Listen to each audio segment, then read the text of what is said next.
শেরপুর সদর ১ আসনের বাংলাদেশ জামায়াতে ইসলামী মনোনীত সংসদ সদস্য প্রার্থী হাফেজ রাশিদুল ইসলাম অভিযোগ করেছেন যে শেরপুর মানুষের দীর্ঘদিন ধরে কাঙ্ক্ষিত চিকিৎসা সেবা থেকে বঞ্চিত। সোমবার সকাল ১১টায় শেরপুর শহরের ৯ নং ওয়ার্ডের দিঘারপাড় পূর্বপাড়া এক উঠান বৈঠকে তিনি এই অভিযোগ করেন।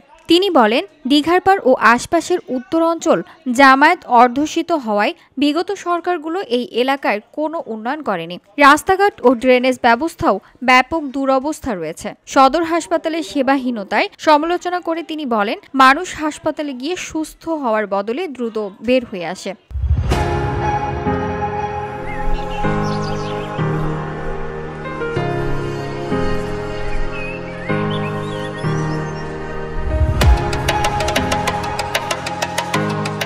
তিনি প্রতিশ্রুতি দেন, জামায়াতে ইসলামী ক্ষমতায় এলে ন্যায় ইনসাফ ভিত্তিক সমাজ ব্যবস্থা ও এলাকার সার্বিক উন্নয়ন নিশ্চিত করা হবে। নারীদের সর্বোচ্চ সুরক্ষা ও সুবিধাও দেওয়া হবে। সরকারের পক্ষ থেকে সিদ্ধান্ত আসবে, আগামী দিনে যদি জামাত ইসলামী সরকারে যেতে পারে সকল দুর্নীতি বন্ধ হবে ইনশাআল্লাহ। সকল প্রকার চাঁদাবাজির দিন শেষ হবে ইনশাআল্লাহ।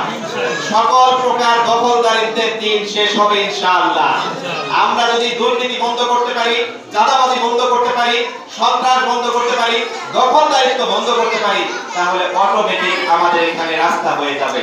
শেষে তিনি নারীদের দাঁড়িপাল্লা মার্কায় ভোট দেওয়ার আহ্বান জানান। সমাবেশে সদর জামায়াতের সেক্রেটারি ডাক্তার হাসানুজ্জামান, শফিউল ইসলাম স্বপন, রাকিবুল হাসান সহ কয়েকশো নারী কর্মী সমর্থক উপস্থিত ছিলেন।